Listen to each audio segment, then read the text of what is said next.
But after that, he stayed at the post office for some time, and then he went to sea. But during that time, my mother was born, and then young Isabel McManus was born. And when, as I say, when she was 3 years old, she died. And he was a very, very clever fellow altogether, because at 28 years of age, he only went to sea as a seaman, mind you, but he had education. I'll tell you in a minute why he had the education high. He was educated till he was 16, and that was a lot for Patricia in those days, believe me. And I'll tell you, at 28 years of age, he was master of his own ship. He was a sea captain, mind you, at 28 years of age. He was a tall man, 6'1" or something he was, and she was small, about our size. I think that's where we get the height from, possibly. And they were absolutely devoted to each other, these two. So, when my mother was 12, they were both very young, I should say. She was 18, I think, when my mother was born. I remember counting back. I think that's all she was. And, no, it was more. 21. But anyway, his trips were from Portsmouth to... He was on a passenger cargo ship. That was usual then. They carried some passengers, and they also had cargo in the hold of the boat. And his trip used to take him from Portsmouth, calling at all the ports, over to India. And in India, when he was in India, he bought a ranch. Now, that may sound like the Ponderosa or something, but as I bought like a small holding there, it was called a ranch, and he had a house on it. And when my mother was 12, he took my mother. Oh, little Isabel, remember, had died. That meant it was only the one child. He took Isabel, and he took my grandmother and my mother. Better way to put it, he took his wife Isabel and Sally, his 12-year-old daughter, out to India. And my mother had a private education there. He was fairly well doing. They had all these, they had a yaya or something they called her nanny, and they had a beautiful home. And then everything went wallop on them. Sometime after that, he took dysentery, which was also another killer, just like pneumonia. He took dysentery and died within 3 days. There's no cure for dysentery or cholera, or whatever you want to call it today. I think cholera and dysentery is much the same thing, but he died. And these diseases, cholera and dysentery and all sorts of things like that, were prevalent in places like India. The Indians had a resilience to them, a resistance, one or the other. The European usually just succumbed, and that was it. So, anyway, then her mother sold up the ranch and tied up all loose ends and came back to Belfast. And when my mother was 17, my mother was about 16, out of nothing, only somebody asked her, Mrs. Hughes asked her, Mrs. somebody asked her, if she took a lodger in. We're back now to this, my grandfather syndrome, you know, like somebody up from the country, and it was this big man called Billy McLaughlin. And Billy McLaughlin had previously been married to a woman called Lizzie Kearns, and they had one son, Pat McLaughlin, so he was a widower and she was a widow. And he was with Bella, as she was known, Bella McManus, for a short time when he was with them for a short time, when the next thing my mother said, I nearly died when my mother told me she was going to marry him. Such a difference from my own father. My own father was a gentleman, and here was this big country man. He used to wear, I remember him well, he used to wear leather leggings or something they were called, but there were these leather covers on his, it was polished beautifully brown, shiny, on his legs. He was a very good looking big man too, he went bald, but my Aunt Isabella, who was her father, used to say he looked like Clark Gable. But anyway, she married him, whether my mother liked it or not, and there was 2 children of that marriage. That was my Aunt Isabel and my Aunt Lena, who were half sisters to my mother. But remember, my mother was 17 when Isabel was born, or 18 or something, which meant she could have been her mother, really, when you think of it. And they always looked on my mother as their mother, because when they were 6 or 7, my Aunt Isabel was 7 and my Aunt Lena was 6, their mother died quite suddenly with pneumonia after getting a wetting. A wetting was the most dangerous thing in those days, because there was no cure for pneumonia, and that was it. And she died at 41. And my mother more or less took them under her wing, but not for a while, because a short time after that, Billy McLaughlin married for the 3rd time. He married a woman called Sophie Montgomery, and she had an illegitimate child, but she also had 2 children by Billy McLaughlin. So like to sort of web that, but she was very bad to Isabel and Lena. In actual fact, it was at one time she tried to gas them or something. And another thing, she took in a big lodger, which they all did, most of them did, to help the people out of the country. As I say, they did that to help their own. And she had Isabel and Lena sleeping in the bed with them. She was a big young fella of 24 or 5, and these were just 2 little girls, 7 or 8 or 6 or 7 or whatever. But my mother got the police and got the 2 children out, and she heard of this. And my father actually raised those children, you could say. So they're another story. They're not really, it's only half aunts. They're not really in this line of ours. But as you know, my father, I forgot which city I'm not that down. Get away down. I think there's an envelope. So,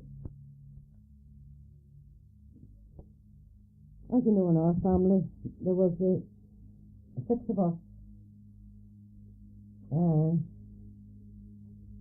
I, the eldest, Rosemary, Eileen, Gerald, Sally, and Philip. Philip was born when my mother was 42, and that's why there's 2 years virtually between all the others, but there's 6 years between Sally and Philip. I think my mother thought she was finished, and then Philip came along. So, that's that side finished. I think I'd be sending you another tape. These are very long. I hope I'm not being boring. It seems very long-winded. So then, or should say at this juncture, my mother had quite a bit of money. I think it was something like £800 came to her when her mother died. Plus she had all this beautiful china and glassware. You know, Patricia, I remember that all being broken. I remember my mother was very careless. She had no value in things, really. Oh, goodness gracious. That's right. My mother had a lot of money from her father, who maybe the ranch was sold or whatever. But she bought her clothes were bought out of Browns and Normans before she married my father. And that was an elite shop. There's no doubt about it. And I remember a penny skin coat and the most beautiful suits, the most beautiful broccoli wool sort of suits that she had and everything. It was too fat for, when she started having children. She put on a lot of weight. And she did have a very good upbringing, Miss Mother. And but I remember those bits and pieces of and I remember her selling her stuff. I remember selling 2 oil paintings. They were better than oil paintings. They were in block or something. I forget there's a name for them. They sold them for 30 bob each. And they're just not available today, but I remember years ago 2 were for sale and they weren't half as nice as my mother's. And she sold them to an art dealer for 30 bob each. She got £3 for them. And these things went for hundreds of pounds when we were all little children. God help them. And I remember my father took out 2 handkerchiefs of jewellery belonging to her mother, that she had inherited from her mother, and he took them to a Jew. This was during the 130s and he couldn't get work. He didn't work for 27 weeks. And he took them down. He got £3.10 for one lot, £3.10 for one lot, and £3 for another. And that was brooches and earrings and bangles and watches, and God bless it. And her father's watch, gold watch and all, with a chain on it. But they didn't have any money. My mother had spent it all. It wasn't what she spent, it was what she lent out that never came back. There was one woman owed her £78 when I was 5. And my father, if he got a job, would have got 27 and 16 a week. Now, £74 it was. And my mother never could get over the shock that that woman, Nellie McCann, died and went to her grave with that in her soul. And she used to say, well, I've told God over and over again that I forgive her, and I hope that he forgives her. And she never cared it. Her husband was a Jew. And that's the fact. That's I'm not getting into that. That's too deep. So, anyway, my mother died when she was 66. And my father died when he was coming 85. A month or so, April and May. He died in April and May, he would have been 85. And what have we all done with ourselves? Well, that's all important. You know all that. I'm not going to that. Now over to the Donnellys. I haven't done the McManuses. I'm sure. Well, Barney McManus was a great big man, bushy black hair, and light blue eyes. Very striking man. And he owned a farm of land outside Monaghan town. Well, he couldn't, at that time, you see, it was Cornacre then. Whatever he had would have been rented. Irish weren't allowed to own land. This was before 1920, remember.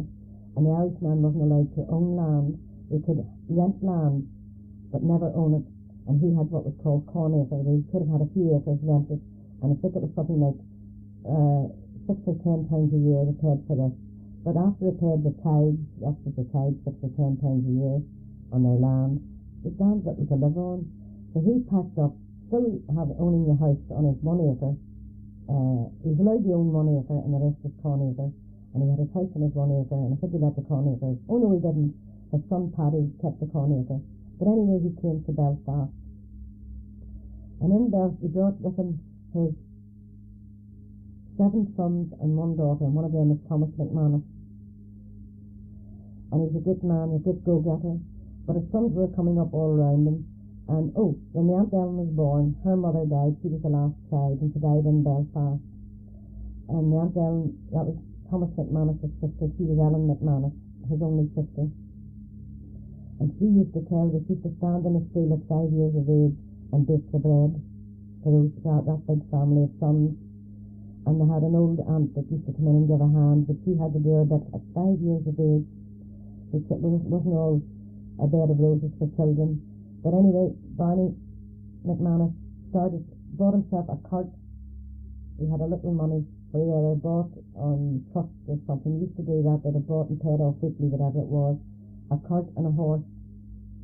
And he had this going for a while, and out of the profits of that he was able to buy another cart and a horse, because they hadn't 6 or 7 carts and horses. And he was what you would call one of the biggest carters in Belfast. That when I was a little girl, Wardies were the biggest carters. But they bought my great-grandfather's business of 6 or 7 carts. But he was able to employ 3 of his sons on these carts. Well, Thomas being one of the youngest, he was next to me Aunt Ellen. He was the youngest, he was the second youngest. He was able to have the education, you see, because the money was there. And because this old Barney McManus didn't marry again and had 3 more children, and that gave him 11 children. So it meant my Aunt Ellen a half brother and 2 half sisters, whom I knew also, we're not going to them. But Barney McManus did very well, and he lived to 90 or 89 or 90 or something, and albeit he buried this wife and buried the second wife too, be God. And as I say, that family scattered too, but they were more stay at home. They didn't take off to Australia or America or anything like that. Paddy went back down to Monaghan and bought some land then. It was after the 1916 rising, and he was able to buy some land attached to the one he said that the house was on, and he lived there for a long time. And then, this is now you're with me, aren't you? That's Thomas McManus's brother, Paddy McManus. And then he married this woman, and had one son, Hugh. And Hugh got fed up with the country life, and the whole world was all around Hugh, and they didn't move to a place called Maharafelt in County Antrim, and that's out of the Republic of Ireland. They lived in the Republic, remember, and they moved up to Maharafelt, where Lizzie bought a little shop. His wife's name is Lizzie, and they just one son, Hugh, and at 18 years of age, he was being well educated. He was still at college. Didn't he leave college? And because he had a rift with his mother and father, I think they cushioned him too much, they mollycoddled him too much. Didn't he join up in the RAF and England, and he was trained in one of the fighter planes, and the first night he took his plane out, it was shot down, and he was killed. That was all the child they had, too. And me and Ellen, well, I can't go into all these stories, but I'll have to do a Doherty Donnelly. Well, maybe I will do that. Well, my Aunt Ellen, she married a man called Paddy Cushnan. They abbreviated the Cush. They never were called anything Cushnan. Cushnan. And he had 3 children by him. That was, actually 4 actually, but the last one was pneumonia, Mary Ann. That was a big killer in those days, you know. And so my Aunt Rachel lost one. Hers was also Mary Ann. Isn't that funny? But these children died about 2 years old. But my Aunt Ellen, her husband, she had the 3 children at the time. No, Martha wasn't born, she was 2. And Mary Ann had died, and Martha was on the way. When word came her husband was killed, she married a porter at the Midland Railway Station on the in York, at York Street. That was it. You wouldn't know it because I was very familiar with it. But she reared those 3 children herself. There was no benefit saying. She started a little bakery, and that's where I learned how to bake my soda bread, just watching her. My mother baked her soda bread every day, but my Aunt Ellen was very, very good to me when I was a little girl. And I spent a lot of my youth with her. She loved me very much, and I loved her. That's why Martha and Mary Ellen and James, we were all so close, really. Because when I was born, they lived in number 48 and we lived in number 33. That was just across the road. And you've got to remember, my mother was the only daughter of my Aunt Ellen's famous favourite brother, Thomas, or Tommy as he was known. She was just like my Aunt Ellen's daughter to her. So you can see how that all fits in, why there was that closeness in later years. So then, I've lost the thread now. My head's tired, my throat's tired. I'll take a bite of pear, because I'm not going to get the Donnellys in on this one. You'll have to have 2. I don't know when you're going to get number 2. I complained about this being a 90 chip instead of a 60. But be God, I can tell you here now. I don't need it 100 meters. Perhaps I'm too long-winded. But I think what I'm saying is very important to the children that age. It gives them an insight, really. Eating the pear now. It gives them an insight, really, into what their genuine background was. And so help me God as I tell you this, and neither adding or taking away. I'm giving it to you factual, as I know it, and I have heard it to be. And I came from what you would call a very down-to-earth family. We didn't embroider stories such as you would get today. You can hear people embroider like what we were and what we were not. But I'm giving you the honest to God's truth.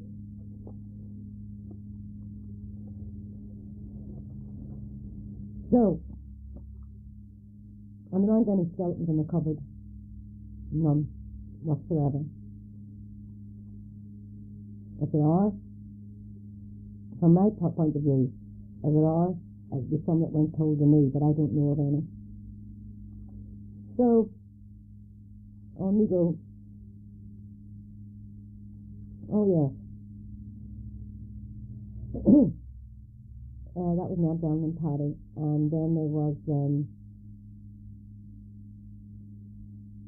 her half-brother, Con, this is the second wife, he was in business. All those people were in business, little bakeries or whatever. New Lords Road was virtually filled up with my relations nearly all being in business of some sort. Fending for themselves. They weren't employed, if you know what I mean.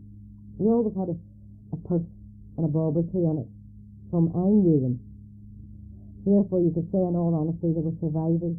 Because, thank God, because it was impossible for Catholics to get work. It really was. And in their own little way, they were all survivors. So,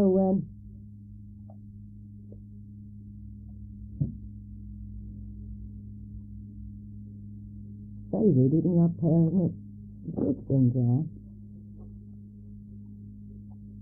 I think we'll pause and find out what I'm doing here. Oh yeah, I think I should mention, when Barney McManus married again, he married a woman called Jane Connolly. Now, Kate Connolly. Well, she had there was three maiden sisters, and they had what was called like a farmer's rest. And what it was, they had this lodging house at the bottom of Harding Street on North Queen Street, and at the back of the Technical College, or the side of it, that's the college your father went to.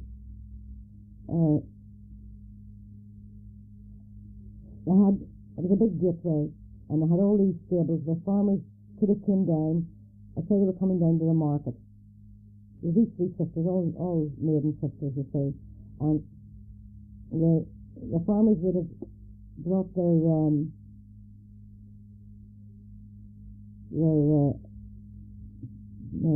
carts and horses in, where the horses would have had hay and bedded up for the night. The farmers would have had lodgings the same, and for a few bob, and then started off first pop in the morning to the Saturday market. And the Friday market it was, and the Tuesday market it was twice a week to sell their vegetables or whatever they were bringing into the market. And they had this little ongoing business. Well, Barney McManus married one of them, and you can see the association.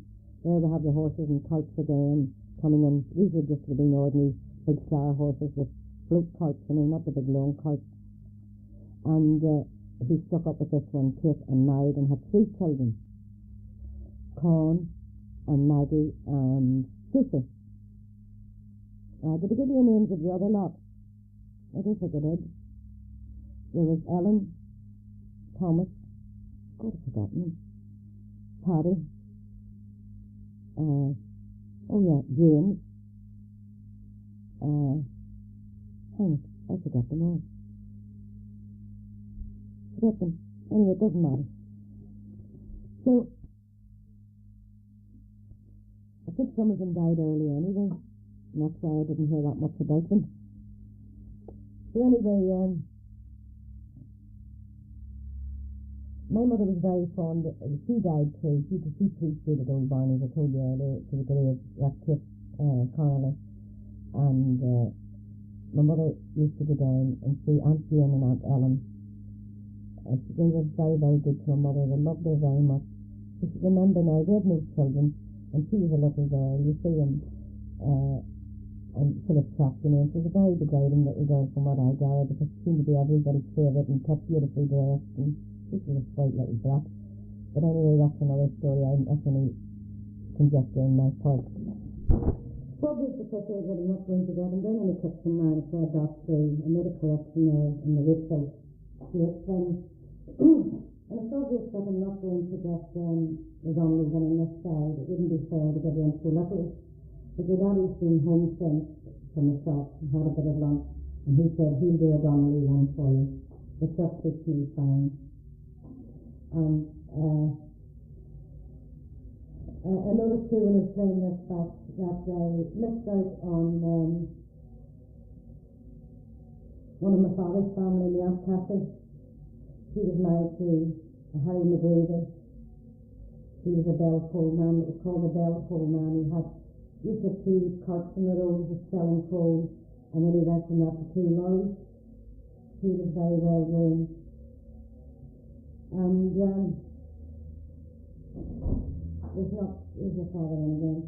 I don't know where to go from there. I don't know where to omit it. or anything else.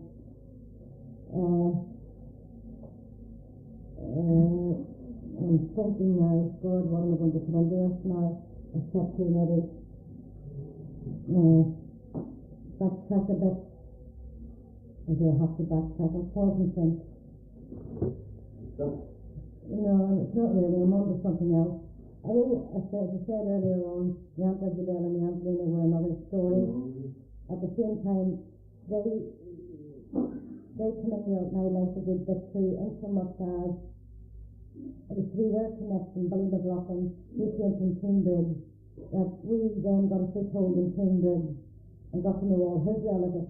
I think when I look back, Catholics were very close. You couldn't mention about your father.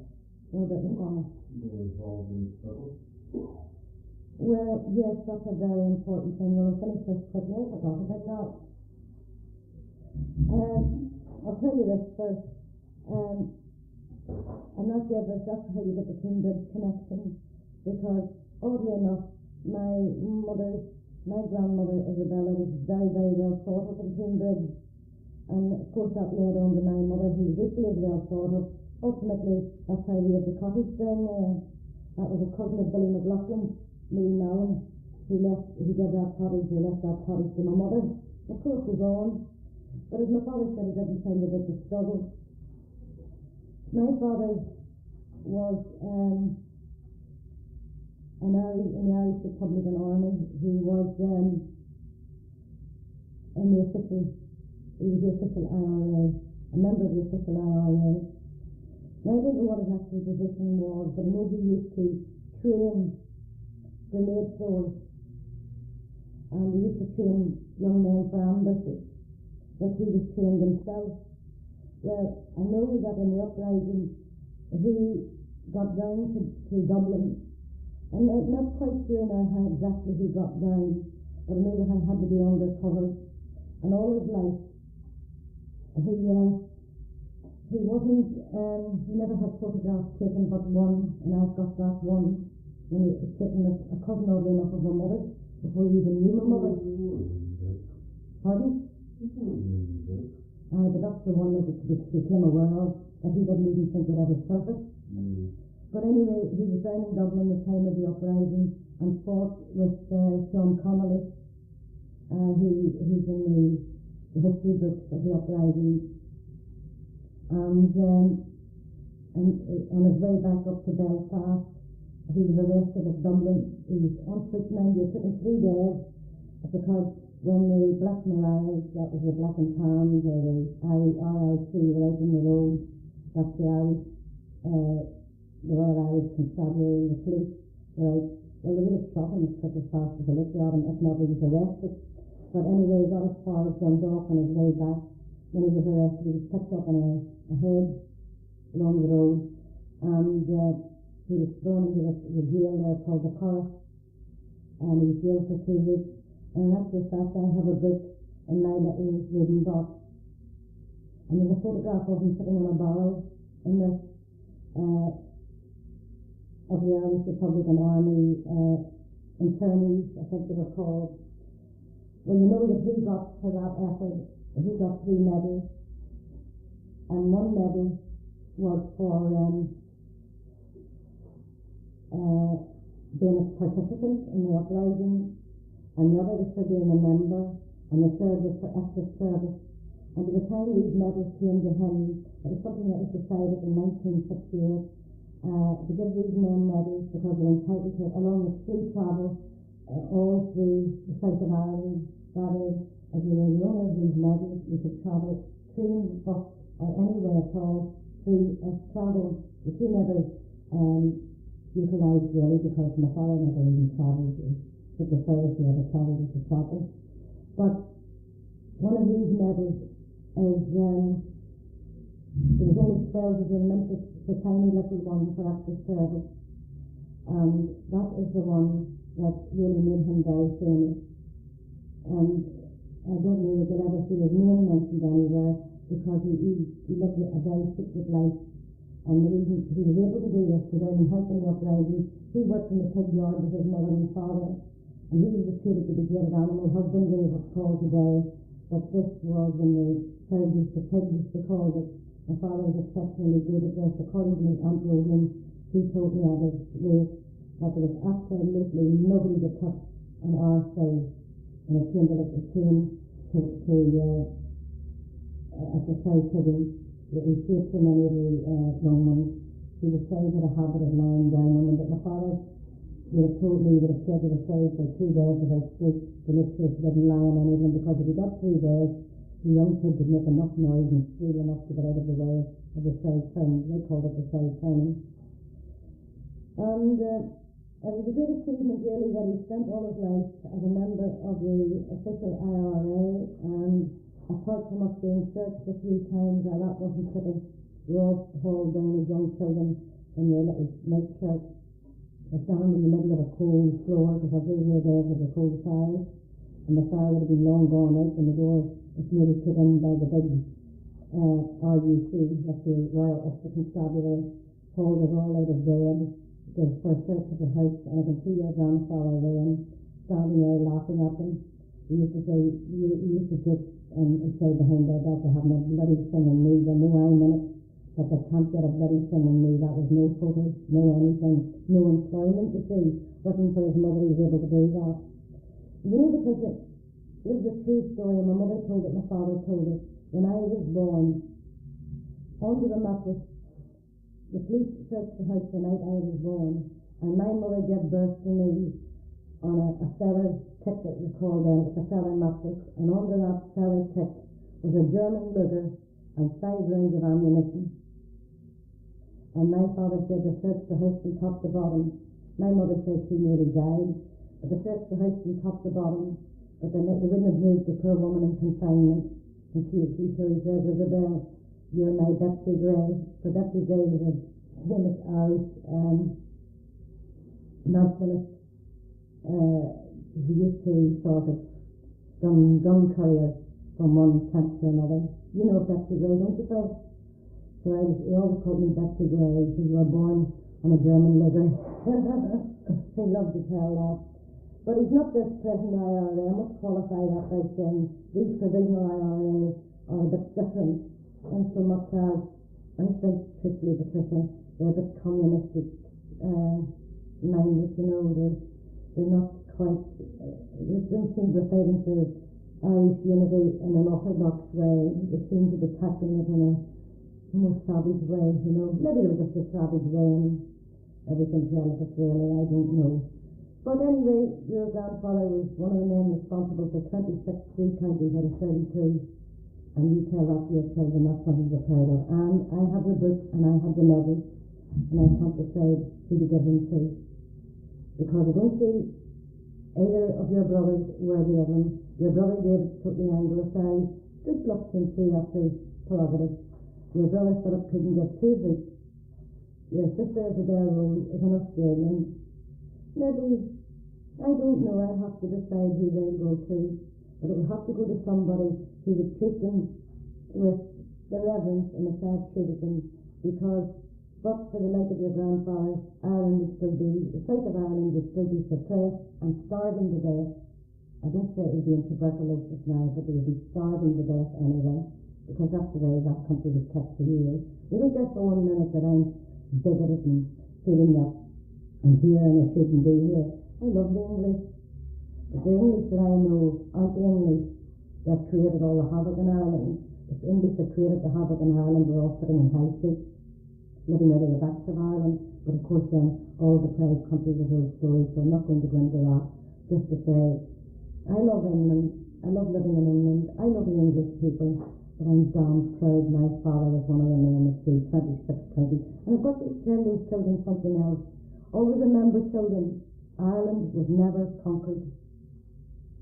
She was invaded by the Vikings, the Danes, the English, the French, but never conquered. Always remember that. With good blood in you, they could never conquer that little country. They never will. That's nice talk going to my grandchildren, but I love you all, and you've good blood in you, because considering your father's only got a wee dollop of English blood in him, thank God, there's a queer line there. Welsh, Northern Irish, Home rule, Armstrong, God, what a line. And 100% on the other side, Celt. Pass that into the Aussies bloodline. And God, they've got something in my grandchildren.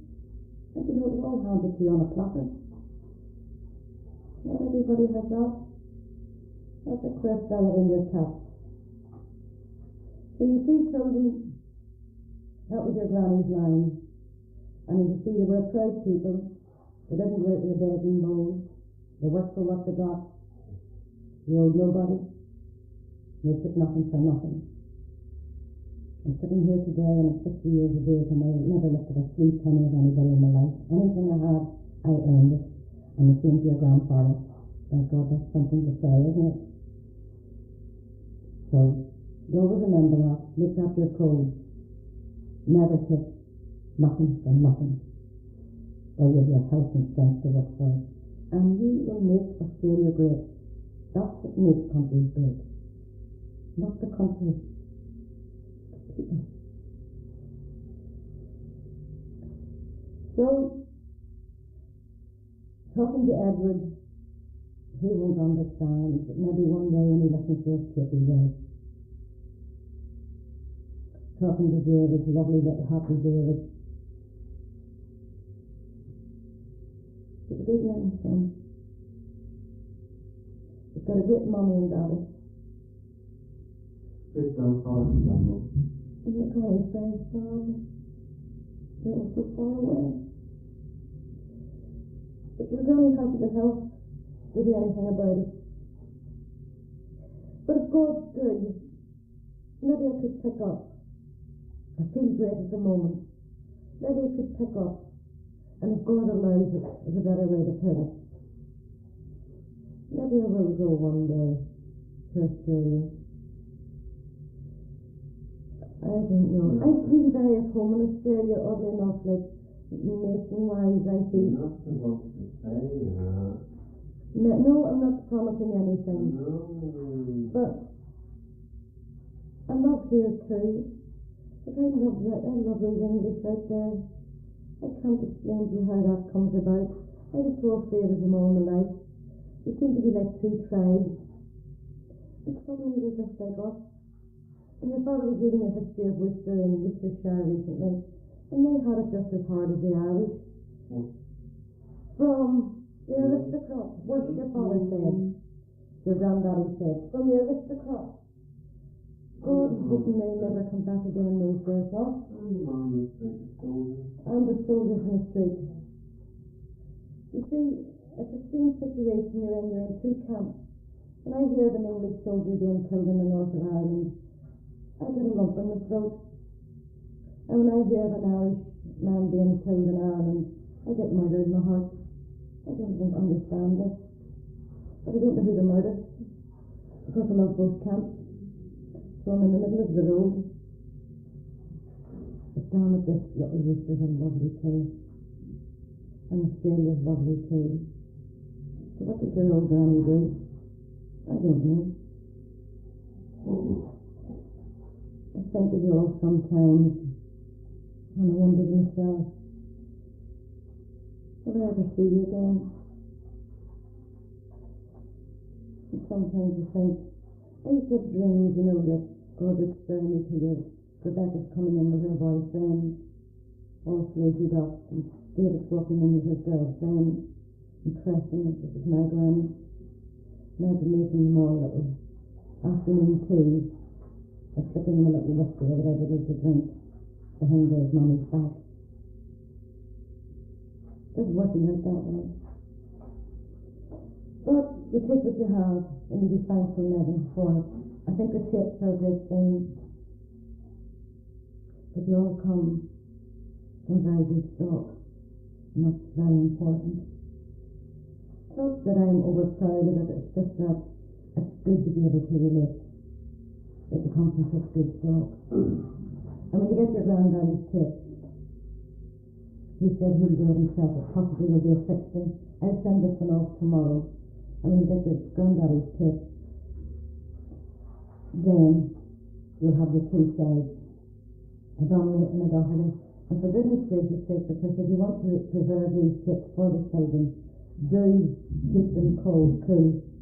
Because I mean, this is how I lost that ship with my mother up in the loft in 144 at the heat was sizzling there, really was too much.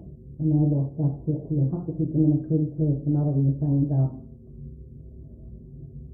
Or I can't think of anything else you would do. But what I have told you today, as I said before, is as factual as it is in my mind. No frills. Don't you sell no frills. Sell no frills over there. You embroider, just getting the expression. And maybe looking into the future, we may be able to see my grandchildren coming over to see me. Because there's got to be a better transit service for passengers. I mean, you're having such a hell of a trade to and froing to Australia now. Or maybe, as I said, it'll be about 3 years or 4 years before she gets home. You never can tell. We may all meet before that. I don't know. But we'll see. Anyway, we all look Australians, don't you? I used to think when Patricia started to have her children, they all have English accents. I was a bit concerned about that. But God knows more to think about, they've all got Australian accents. It's amazing how your children all adapt so quickly. There's not one of you now has a trace of English accent. No Irish accent whatsoever. Except our Patricia's still awful flat. And her husband's very, very English. I don't know. I haven't changed yet. So, maybe if you all say your prayers well, and now God will make us only very strong. You never can tell. Thank you, God has been very good for us. He's good now. He's very strong. You compare to what it was. I'd Sally warned, Patricia, about coming over here. She's going to have to help in all sorts of things. And at the moment, I'm as fit as a flea. I could move the house from one end of the street to the other. It's amazing, mate. Amazing. 1 minute down, the next minute. Down, mate, really down. That was an awful bad break. God, I wouldn't want that again. It was as terrifying as it ever happened again. Rumping about there, half dead, clean, stroke, long gone, want to look back on that. Look on 1989, saying a happier year. Because that reflection of poor father, he's really out of his mind. Poor man was really demented. These relations, that other world that I talked about, I can remember so much of that. That old Granny Stewart was very tough, wasn't she? Talking his hat out again, children. That's disgusting. To see the troops there. The elected troops, I should have said. That's wrong. That's just the elected troops. But if there's anything, I don't think there is, but if there's anything you want to question, ask me in the next tape and I'll fill in the answers if I can. I hear this coming to me, and it always makes a funny little noise. And I think you're daddy. When are you going to take? Not really, some night you're right. Some night you send, some night I'm out.